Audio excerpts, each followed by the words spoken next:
Hi students, this is Silki Khanna and we are doing volume surface area of NCERT class 9th and we are doing exercise 13.2 जिसके हमने first 3 questions कर लिए थे, right? And fourth question से आज हम लोग start करने वाले हैं. So let's read out fourth question.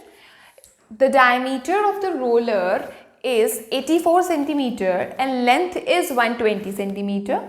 It takes 500 complete revolutions to move once over to level a playground.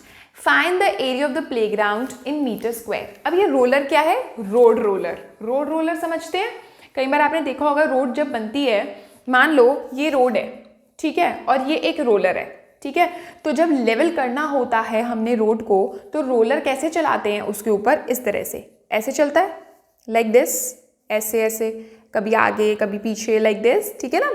तो ये जो रोलर जब ऐसे चल रहा है बच्चों, तो ये जो रोलर होता है ना, पहली बात तो ये सिलेंडर की शेप में है, ठीक है, इसको सिलेंडर की शेप कंसिडर करेंगे. अब ये जब रोलर ऐसे चलता है ना, तो ये रोलर का टॉप है और ये रोलर का बॉटम है, ये सर्कुलर, सिलेंडर का टॉप एंड सिलेंडर का बॉटम. तो क्या टॉप और बॉटम का कुछ काम हो रहा है यहाँ पर? नहीं हो रहा. किसका काम हो रहा है? सिर्फ इस वाले पार्ट का, है ना. देखो ऐसे चल रहा है, ना टॉप का काम ना बॉटम का काम. तो that means total surface area का यूज नहीं होगा इस क्वेश्चन में. किसका यूज होगा? कर्व्ड सरफेस एरिया का यूज होगा. पहली बात तो ये हो गई.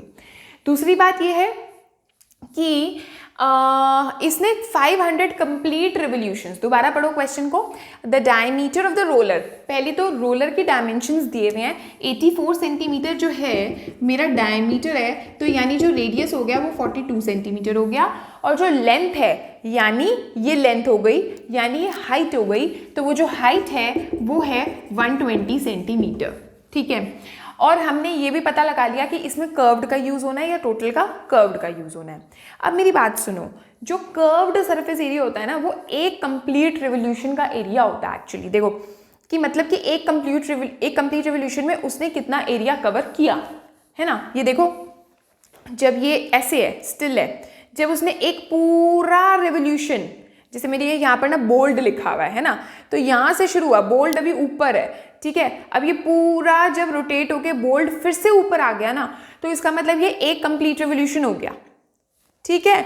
तो जब ये एक कंप्लीट रिवोल्यूशन हो गया, यानी वो कर्व्ड सरफेस एरिया के इक्वल हो गया. तो एक कर्व्ड सरफेस एरिया जो होता है, मतलब जो कर्व्ड सरफेस एरिया होता है ना, जो हम निकालेंगे, वो एक कंप्लीट रिवोल्यूशन के एरिया के इक्वल हो गया. कि एक कंप्लीट रिवोल्यूशन में उसने कितना एरिया कवर किया, कर्व सरफेस एरिया की इक्वल होगा वो चीज, ठीक है.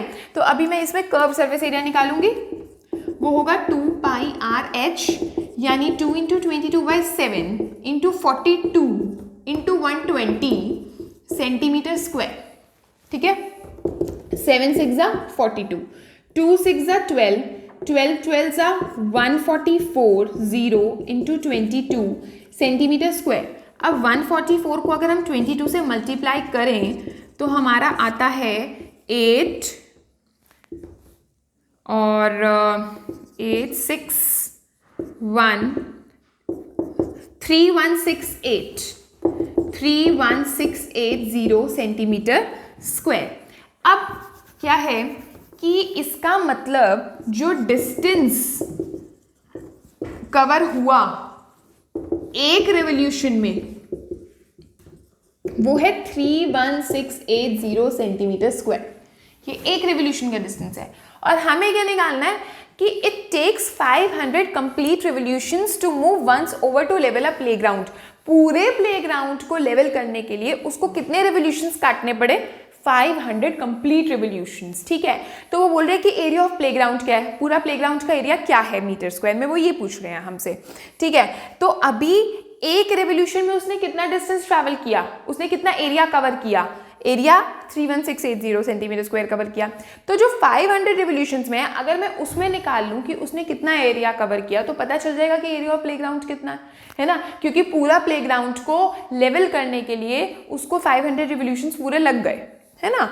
तो distance covered in 500 revolutions will be equal to 31680 into 500 centimetre square. ये हमारा सारा सेंटीमीटर स्क्वायर में आ रहा है और हमें चाहिए मीटर स्क्वायर में. कोई बात नहीं, हम बाद में कन्वर्ट कर लेंगे. हमारा आ गया 1 2 3, ये 2 0 और एक ये 0, ठीक है. और यहाँ पर लिख रही हूँ मैं सेंटीमीटर स्क्वायर.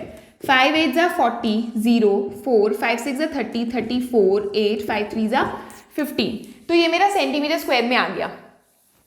अब जिस बच्चे को कन्वर्ट नहीं करना आता उसके लिए मैं बता रही हूँ कि जो 1 मीटर होता है, 1 metre is equal to 100 centimetre and 1 metre square अगर मैं कर दूँ तो वो होता है, ये जो जीरोज होती हैं ये डबल हो जाती हैं ऐसे, ठीक है। और अगर 1 मीटर क्यूब होगा ना तो 6 जीरोज आ जाएंगी ऐसे, ठीक है। तो अभी तो मेरा इस चीज़ का यूज़ है, ऑलराइट। तो अभी मैं क्या करूंगी कि हमें तो सेंटीमीटर स्क्वायर से मीटर स्क्वायर में कन्वर्ट करना है उल्टा, तो दैट मीन्स हम डिवाइड करेंगे। तो इसका मतलब 1 5 8 4 1 2 3 4 डिवाइडेड बाय 1 2 3 4, 4 जीरोस, और ये अब मेरा कन्वर्ट हो गया मीटर स्क्वायर में, ठीक है। तो 4 जीरो से 4 जीरो कट गई और मेरा आ गया 1584 metre square. This would be my answer. So चलते हैं अपने नेक्स्ट क्वेश्चन पे, विच इज 5th क्वेश्चन। बहुत ही इजी क्वेश्चन है। देखो, अ सिलेंड्रिकल पिलर, नाम भी दे दिया कि सिलेंडर वाला क्वेश्चन है। कई क्वेश्चंस में तो नाम ही नहीं देते, जैसे रोलर वाला क्वेश्चन था और उससे पहले वाला क्वेश्चन पाइप वाला था। तो आपको सब कुछ थोड़ा सा ध्यान में रखना है कि पाइप जो होता है वो सिलेंडर होता है, रोलर जो होता है वो सिलेंडर होता है। और पता है एक कॉइन वाला क्वेश्चन आएगा जो बच्चे बहुत गलती करते हैं, उसमें कॉइन भी स्फेयर नहीं लेना है, वो भी एक सिलेंडर होता है। क्योंकि अगर आप ध्यान से देखो कॉइन को, तो कॉइन की भी एक छोटी सी ऐसे विड्थ होती है जिसको हम हाइट कंसिडर करते हैं, ठीक है। तो वो ऐसे क्वेश्चंस भी आप एक्स्ट्रा बुक्स में देखोगे तो आपको मिलेंगे। तो कॉइन का क्वेश्चन होगा तो दैट मीन्स वो सिलेंडर का क्वेश्चन है, स्फेयर का क्वेश्चन नहीं है, ठीक है।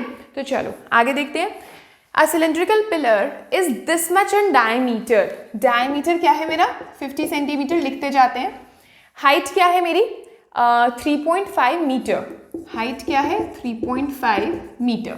आगे, find the cost of painting the curved surface of the pillar at the rate of ₹12.50 per metre square. Curve surface area नाम ही दे दिया है, दैट मीन्स हमें कर्व सरफेस एरिया निकालना है।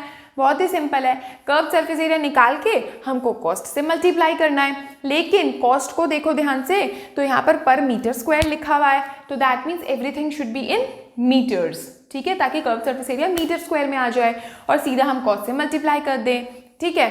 तो लेकिन ये तो हमारा सेंटीमीटर में है और एंड प्लस ये डायमीटर है। यही चीज़ें आपको ध्यान में रखनी है। देखो क्वेश्चन कितना इजी है देखने में, साथ में ये भी दिया हुआ है कि कर्व सरफेस वर्ड दे दिया, तो कर्व सरफेस एरिया निकालना है ना। लेकिन क्वेश्चन में फिर भी गलत कर देते हैं बच्चे, क्यों? क्योंकि डायमीटर गिवन है।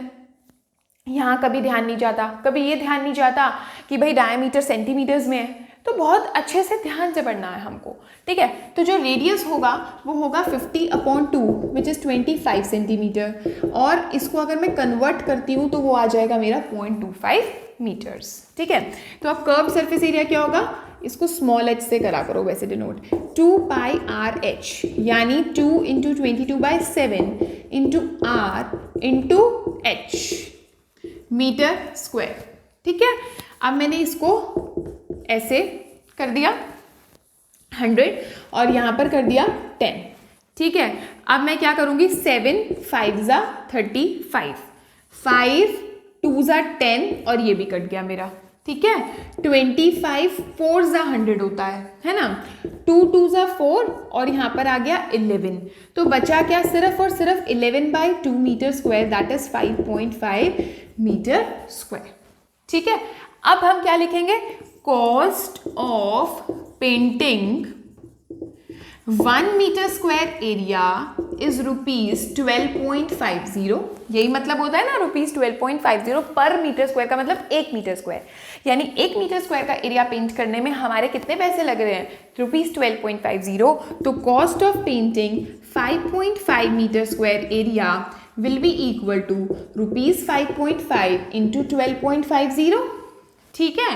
तो दैट मीन्स हमारा आ गया 125 को 55 से अगर हम मल्टीप्लाई करते हैं, 5 5 से 25, 625 625 5 7 8 6 68750 1 2 3 1 2 3 यानी 68.75 इज द आंसर।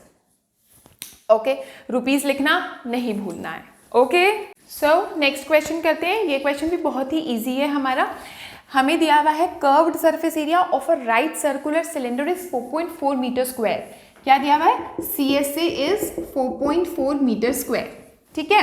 CSA का फॉर्मूला क्या होता है 2πRH, तो मैं यहाँ पर लिख देती हूँ फॉर्मूला और यहाँ पर लिख देती हूँ 4.4। आगे पढ़ते हैं क्वेश्चन को। If the radius of the base of the cylinder is 0.7 metre, देखो ये भी मीटर स्क्वायर में, ये भी मीटर में, कुछ भी कन्वर्जन की जरूरत नहीं है यूनिट्स की, और रेडियस हमें दिया हुआ है 0.7 और हमको हाइट निकालनी है। देखो 2 × 22/7 और r की जगह क्या लिख दूंगी मैं 0.7 और हाइट क्या है मेरे को निकालनी है, मेरे को नहीं मालूम है, ठीक है। तो h हम इधर ही रखते हैं और 4.4, ये 7 चला गया ऊपर और 2, 22 और 0.7 आ गए, तीनों के तीनों हमारे नीचे, ठीक है। तो ये पॉइंट से पॉइंट कट गया, डेसिमल से डेसिमल कट गया हमारा, और 7 से 7 कट गया, और 2 और 22 कितने होते हैं 2 × 22 44, तो वो ये भी कट गया, तो बचा क्या हमारा 1 metre is the answer. So this was very easy question, right. चलो आगे का बच्चों हम नेक्स्ट वीडियो में सीखते हैं, ठीक है। Till then bye bye, see you.